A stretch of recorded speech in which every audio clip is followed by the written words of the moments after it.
Assalamualaikum warahmatullahi wabarakatuh. Alhamdulillah hamdan katsiran thayyiban mubarakan fihi kama yuhibbu rabbuna wa yarda. Asyhadu an la ilaha illa wahdahu la syarika lah wa asyhadu anna Muhammadan abduhu wa rasuluh. Ya ayyuhalladzina amanu taqullaha haqqa tuqatih wa la tamutunna illa wa antum muslimun. Qala Rasulullah sallallahu alaihi wasallam ittaqillah haitsuma kunt wa aqisatul hasanata tamhuha wa khaliqin nas bi khuluqin hasanin. Amma ba'd. Allahumma anfa'na bima 'allamtana wa 'allimna ma yanfa'una wa zidna ilman nafi'a. Akhwatal Islam azanallahu wa iyyakum. Alhamdulillah, di kesempatan pagi menjelang siang hari ini Allah Subhanahu wa taala menurunkan rahmat-Nya dengan air hujan, dan kita pun untuk selalu mensyukuri dengan apa yang Allah turunkan dengannya. Allahumma shayban nafi'ah. Insyaallah pada kesempatan pagi menjelang siang hari ini kita akan melanjutkan hadis yang terakhir dalam kitab hadis Arba'in Nawawi. Kita sampai pada hadis yang ke-42. Hadis yang dibawakan dari sahabat Anas radhiyallahu anhu. Qala sami'tu Rasulullah sallallahu alaihi wasallam yaqul. Aku pernah mendengar Nabi sallallahu alaihi wasallam bersabda. Qala Allah Ta'ala ya ibna Adam. Allah Subhanahu wa taala menyampaikan, dan hadis ini adalah hadis qudsi, pelafalan dari Nabi sallallahu alaihi wasallam, tapi maknanya konteksnya dari Allah Subhanahu wa taala. Wahai manusia, innaka ma da'awtani wa rajawtani ghafartu laka ala ma kana minka wa la ubali. Wahai manusia, selama kalian itu berdoa kepadaku, berharap kepadaku, niscaya akan aku ampuni dosa-dosa kalian, dan aku tidak peduli dengan dosa yang ada pada diri kalian. Ya bani Adam, wahai manusia, lau balaghat dzunubuka 'anana as-sama, apabila dosa-dosa kalian itu seluas langit, thumma astaghfartani, kemudian kalian meminta ampunan kepadaku, ghafartu lak, niscaya akan aku ampuni dosa-dosa. Ya bani Adam, kemudian wahai manusia, innaka law ataitani bi qurabil ardi khataya, apabila kalian mendatangiku dengan membawa dosa, ya, seluas bumi, thumma laqitani la tusyriku bi syai'an, kemudian kalian berjumpa denganku tanpa menyekutukan denganku dengan suatu apapun, la ataituka bi qurabiha maghfiratan, niscaya aku, kata Allah, akan membawakan maghfirah, ampunan sebesar bumi juga. Ya, ini menunjukkan bahwa Allah Subhanahu wa taala itu Maha Al-Ghafur, yang Maha Pengampun. Ghafar, yang Ghafur, ya. Allah Maha Pengampun. Begitu juga hadis ini menunjukkan bahwa rahmat Allah Subhanahu wa taala itu sangat luas. Jadi rahmat Allah itu lebih dominan daripada iqabnya, daripada adabnya. Karena di sini kalau manusia mau ditimbang antara amal yang baik dan yang buruk, itu hampir semua manusia itu lebih berat amalan yang buruk. Tetapi Allah Subhanahu wa taala memberikan, ya, rahmatnya kepada manusia.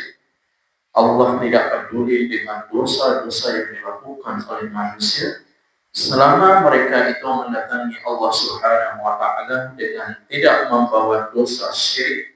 Niscaya Allah akan akan membawakan maghfirah, ampunan sebesar bumi ataupun sebesar seluas langit.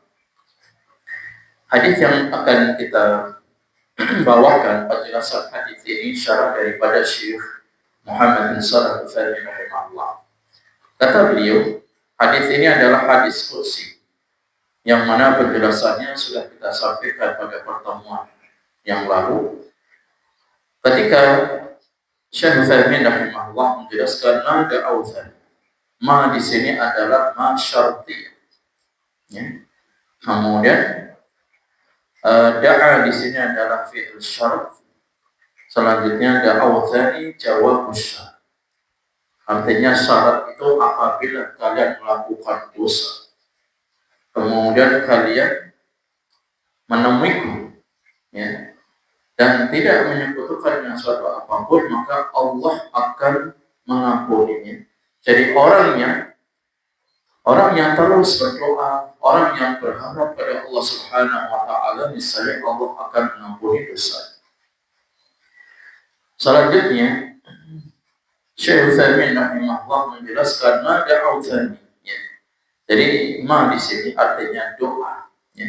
Jadi doa ini terbagi menjadi dua macam. Yang pertama adalah doa mas'alah, ya, doa masalah, dan yang kedua adalah doa ibadah. Doa masalah itu misalnya ya Rabbi ighfirli, ya Rahman ya Rahim irham. Itu doa masalah, kita punya hajat kepada Allah Subhanahu wa taala, ya qadiyal hajat iqdi hawaijana, wahai zat yang memberikan, ya, kebutuhan-kebutuhan manusia, maka penuhilah hajat, penuhilah kebutuhan. Ini semua adalah doa masalah. Sedangkan doa ibadah macam yang kedua adalah seperti halnya kalau kita ini sholat, ya. Karena sholat itu adalah secara bahasa doa, ya. Nah, ini sholat secara bahasa itu doa, adapun secara syarat suatu perbuatan ibadah yang diawali dengan takbiratul ihram dan diakhiri dengan salam dengan kaifiyah yang diajarkan oleh Nabi Sallallahu Alaihi Wasallam. Kemudian Syekh Utsaimin rahimahullah menjelaskan kembali dalam hadis ini, fanahtajul ila dalili wa ta'lili ala anna al-ibadata tusamma du'a. Yang kita butuhkan dalam istidlal, pendalilan, ya, dalam hadis ini bahwasanya ibadah itu adalah dinamakan dengan doa, atau doa itu adalah, ya, terbagi menjadi dua tadi, doa ibadah dan doa masalah. Dalilnya firman Allah Subhanahu wa taala, ya, di dalam surat Ghafir ayat yang ke-60. Allah sampaikan, wa qala rabbukum ud'uni astajib lakum. Allah sampaikan, berdoalah kalian kepadaku, astajib lakum, niscaya Allah akan mengabulkan doa-doa kalian, hajat-hajat kalian. Kemudian Allah melanjutkan kembali dalam firman-Nya, innal ladzina yastakbiruna an ibadati, sesungguhnya orang-orang yang menyombongkan diri, tidak mau berdoa kepadaku. Jadi orang yang sombong ini orang yang tidak mau berdoa kepada Allah, ya. Jadi orang yang tidak mau berdoa kepada Allah itu kategori termasuk orang-orang yang sombong. Kalau dalam hadis disebutkan orang yang sombong adalah batarul haq wa ghamtul nas, menolak kebenaran dan meremehkan manusia. Tapi dalam ayat ini Allah Subhanahu wa taala yang mengkategorikan orang-orang yang sombong itu adalah orang-orang yang tidak mau berdoa kepada Allah Subhanahu wa taala. Dia merasa cukup, ya. Misalkan asetnya, ya, tanahnya, kebunnya, beberapa hektar, kemudian saldonya mungkin miliaran, kemudian belum lagi usahanya. Jadi seolah-olah dia ketika aset ini diturunkan 7 turun tidak akan habis, sehingga dia tidak butuh, tidak berdoa kepada Allah Subhanahu wa taala. Maka orang yang seperti ini adalah orang yang kategori sombong, yang tidak mau berdoa kepada Allah Subhanahu wa taala, dan balasannya orang yang sombong, Orang yang tidak mau berdoa kepada Allah Subhanahu wa taala, ancamannya adalah sayadkhuluna jahannam dakhir. Mereka akan dimasukkan ke dalam neraka jahanam bersama orang-orang yang hina. Ya. Jadi orang-orang dihinakan, orang yang tidak mau berdoa kepada Allah Subhanahu wa taala. Kemudian dalam ayat ini kata Syekh Utsaimin rahimahullah, "Ud'uni thumma qala yastakbirun an ibadati fasamma du'a ibadah." Makanya ketika Allah Subhanahu wa taala perintahkan agar kita ini berdoa pada Allah, karena doa itu apa? Ibadah. Karena definisi daripada ibadah adalah sebuah nama yang mana itu adalah perintah dari Allah Subhanahu wa taala, dari ucapan dan perbuatan yang zahir maupun yang batin, dan perbuatan itu adalah perbuatan yang dicintai oleh Allah. Sedangkan dalam ayat ini adalah menggunakan dengan fi'il amr. Fi'il amr itu mengandung apa? Wajib. Tolong. Ud'uni. Doalah kalian kepadaku. Berdoalah kalian kepadaku. Jadi perintah. Tidaklah Allah memerintahkan sesuatu kecuali perintah tersebut ibadah di sisi Allah. Sehingga dalam hadis disebutkan ad-du'a'u huwal ibadah. Ya. Ada lagi hadis yang dhaif, ad-du'a'u mukhul ibadah. Doa itu saripati daripada intisari daripada ibadah. Kemudian faqad ja'a al-hadis ad-du'a wal ibadah. Ya, dalam hadis Nabi mengatakan doa itu adalah ibadah. Jadi jangan kita ini berdoa ketika kita itu punya hajat. Jadi misalkan kita banyak masalah, kita banyak hutang, kemudian baru kita berdoa kepada Allah. Tapi di saat kita ini tidak terlalu banyak masalah, atau dianggap hidupnya ini sudah di zona nyaman, sehingga tidak berdoa pada Allah Subhanahu wa taala, ini pun tidak benar. Kenapa? Karena doa itu adalah ibadah. Mau doa kita dikabulkan atau tidak, atau doanya itu nanti disimpan oleh Allah Subhanahu wa taala, maka selama kita berdoa itu dapat pahala. Jadi selama kita berdoa, kita berpahala. Kenapa? Karena Allah perintahkan kita untuk beribadah dengan berdoa. Makanya beberapa sahabat mengatakan, aku la ubali bidoa. Aku tidak peduli dengan doaku, dikabulkan atau tidak. Karena yang penting aku berdoa. Karena doa itu adalah ibadah. Jadi sekali lagi, setiap saat kita ini diperintahkan untuk berdoa, karena doa itu ibadah, dan tidak harus kita ini untuk segera Allah Subhanahu wa taala mengabulkan doa-doa kita. Kemudian kata Syekh Utsaimin rahimahullah, wajhu dhahiru jiddan li'anna da'i Allah mutadallilu lillahi azza wa jalla muntasirun lahu. Qad 'arifa qadra nafsihi wa annahu la yamliku laha naf'an wa la dharran. Jadi ayat ini menjelaskan, ya, ayat dan hadis ini jelas secara teksnya. Jadi secara zahir, ya ini sudah jelas bahwasanya berdoa itu adalah, ya, berdoa itu menundukkan diri, ya, di hadapan Allah Subhanahu wa taala, dan dia untuk, ya, mengetahui kadar dirinya, la yamliku laha naf'an wa la dharra. Maka dia tidak, ya, memiliki, manusia itu tidak memiliki perkara-perkara yang bermanfaat atau perkara-perkara yang mau, sehingga kita terus berdoa pada Allah. Ya. Jadi manusia hendaknya dia mengetahui kalau dirinya itu enggak tahu, ya, mana ini perkara yang manfaat atau mana perkara yang mau, sehingga kita ini hanya untuk apa? Bertawakal kepada Allah Subhanahu wa taala, menyandarkan diri kepada Allah. Am kaifa kanatul ibadah du'aan fali'anna al-muta'abbidan lillahi da'i bilisanil hal. Atau ketika ibadah itu, ya, jadi doa ini adalah bagian daripada ibadah, maka orang yang beribadah kepada Allah Subhanahu wa taala, jadi orang yang berdoa ini, selama berdoa dia itu sedang beribadah kepada Allah. Bilisanil haq, dengan lisanul haq. Lisanul hal itu artinya dengan kondisi dia saat. Karena lisanul hal ada lisanul maqam. Ya. Jadi kondisi dia itu sedang beribadah ketika berdoa pada Allah Subhanahu wa taala. Kalau sa'altal al-musalli limada shalla, ya. Kalau sa'altal musalli limada shalla, laqala arju thawab. Maka ketika engkau bertanya kepada orang yang sholat, ya, bukan sedang sholat, karena sedang sholat nggak bisa ditanya.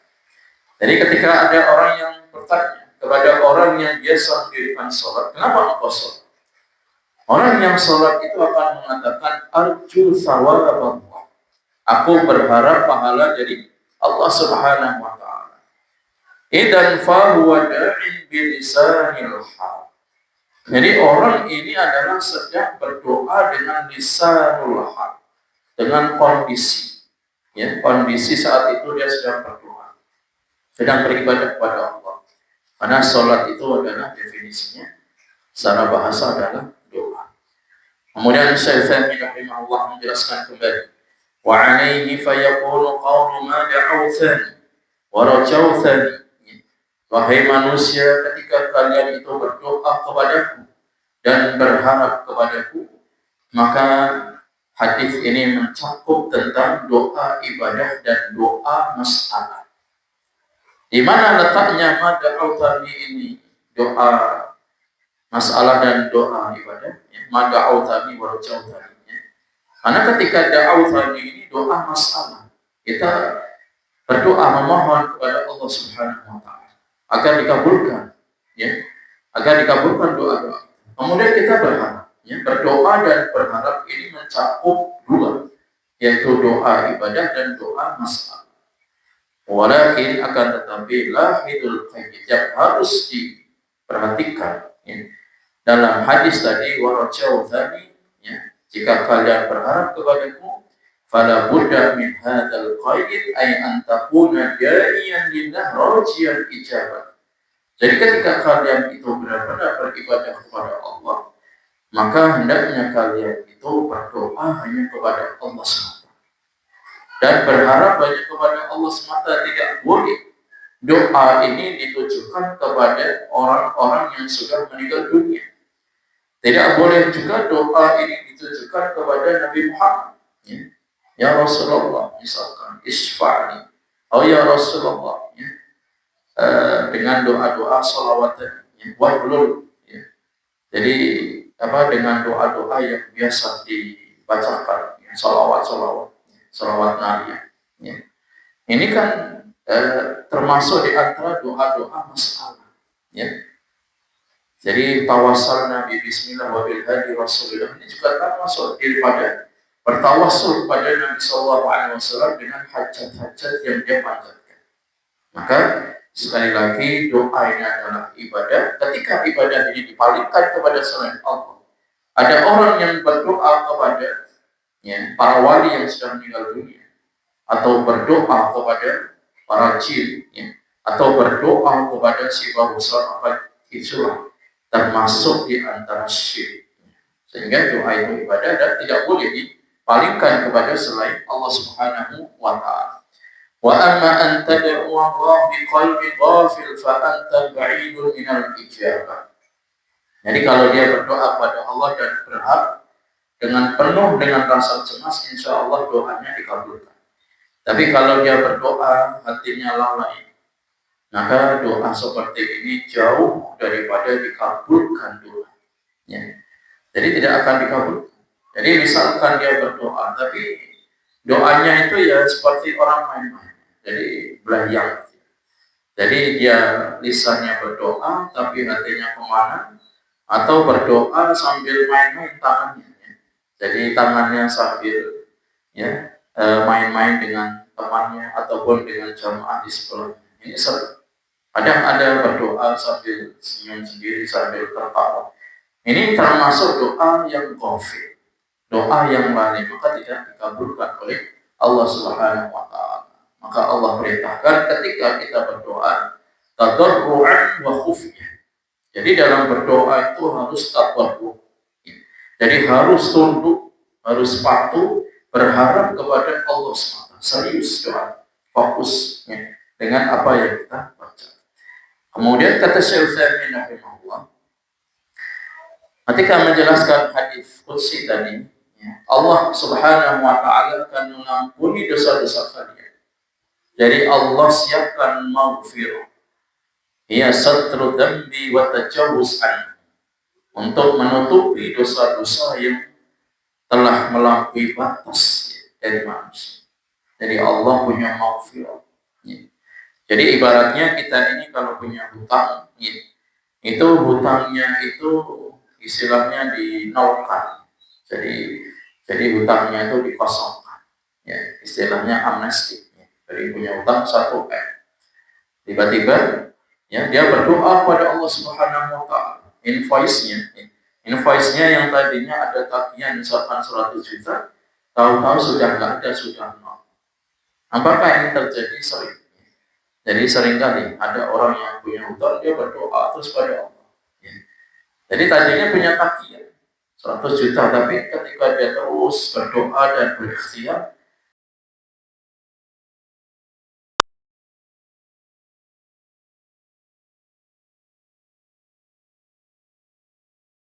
inilah yang harus kita yakini, bahwa Allah Subhanahu wa taala itu akan mengabulkan doa-doa kita selama kita ini dalam berdoa tadarruk, ketundukan, kepatuhan, kemudian fokus dengan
melakukan manusia meskipun seluas langit.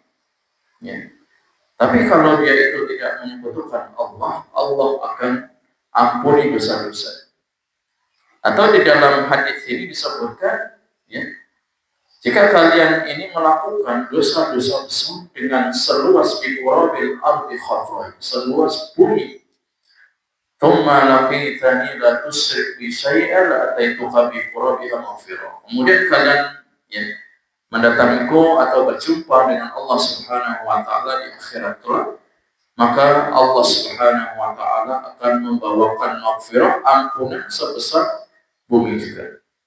Ini Masya Allah, ya. Allah Subhanahu wa taala benar-benar memiliki rahmat yang sangat luas, dan rahmat Allah itu mendahului daripada iqab ataupun ya, ancaman-ancaman bagi orang-orang yang bertauhid ataupun orang-orang yang beriman dan bertakwa.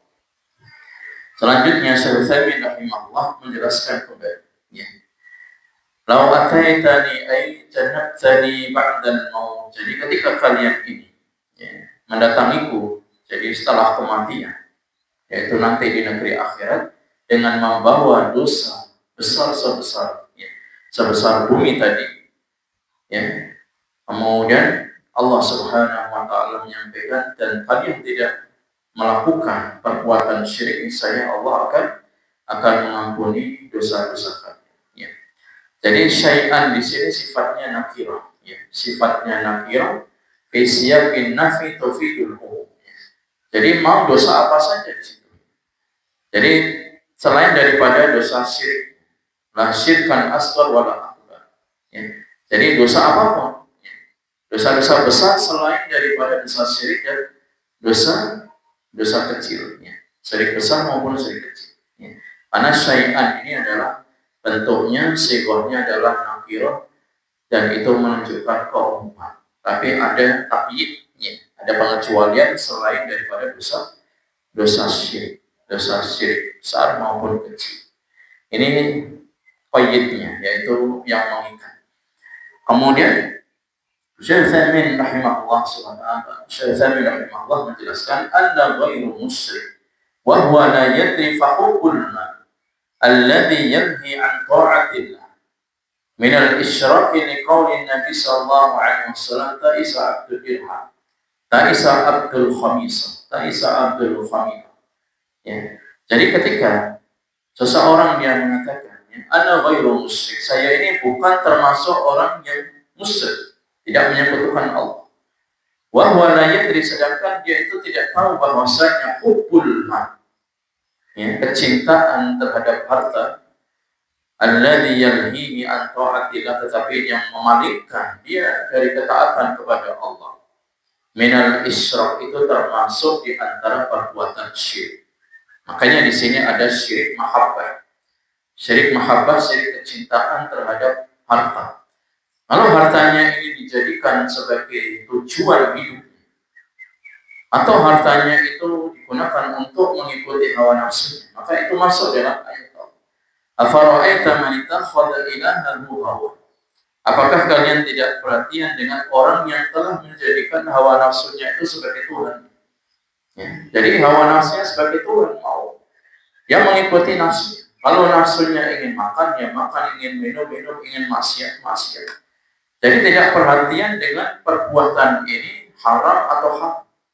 Jadi terus pokoknya mengikuti hawa nafsunya, maka disitulah orang ini telah menyekutukan Allah, telah menjadikan hawa nafsunya itu sebagai Tuhan. Dan ini masuk dalam hadis Nabi Sallallahu Alaihi Wasallam. Ya. Celakalah, ya, kata Nabi Sallallahu Alaihi Wasallam, celakalah, ya, budak-budak, ya, dunia, ya.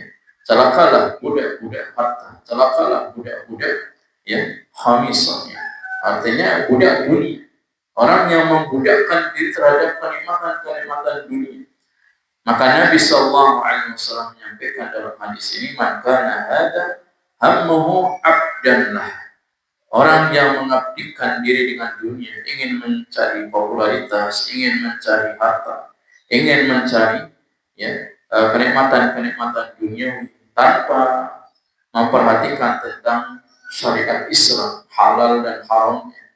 Yang penting nafsunya condong ke sana, dia ikuti terus. Maka ini termasuk di antara perbuatan syiriknya, karena dia telah menjadi budak dunia. Kemudian kata Syekh Utsaimin rahimahullah menjelaskan, ya, ketika Nabi Sallallahu Alaihi Wasallam menyampaikan dalam hadis tadi, la ataitukum bi quramiha maghfiratan.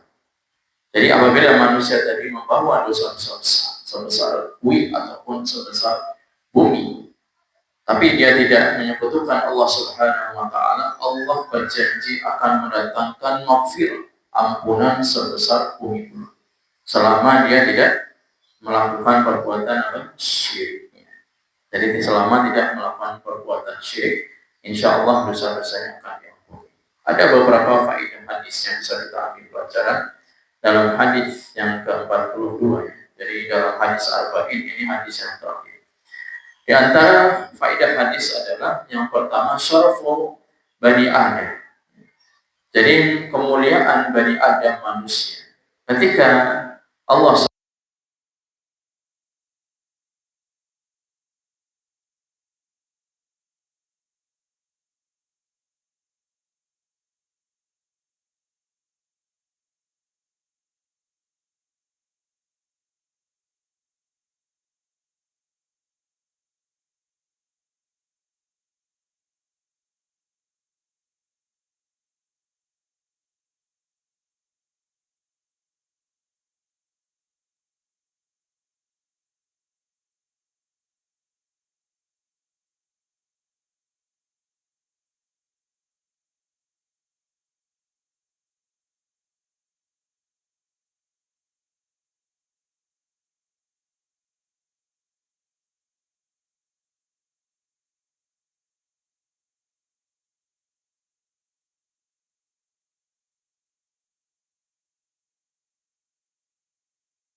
Terima kasih. Oh ya, terima kasih. Saya ingin bertanya mengenai berdoa. Ada seseorang yang di suatu kampung itu didolimi karena suatu masalah. Yang pertama karena masalah ekonomi, juga masalah akidah. Mereka banyak didolimi, akhirnya mereka berdoa kepada Allah. Setelah berdoa kepada Allah itu, wallahu a'lam, 6 bulan berikutnya meninggal dunia. Nah, ini termasuk dosa apa enggak? Masalahnya kan kita sudah pakai alur baca Al-Quran, berdoa kepada Allah agar orang yang mendolimi ini didolimi seperti saya kan. Yang kedua, kalau kita berdoa kepada Allah setiap saat orang yang didolimi untuk dibalas itu, apa juga termasuk tidak berdosa? Terima kasih. Ya. Jadi terkait tentang orang yang berdolim, memang dia punya hak. Ya, orang yang berdolim itu dia punya hak untuk menuntut di hadapan Allah Subhanahu Wa Taala untuk memberikan keadilan seadil-adil. Maka Nabi Shallallahu Alaihi Wasallam menyampaikan, "Wattaqi da'wata mazlum." Hati-hatilah kalian terhadap doa orang yang terdolim, baik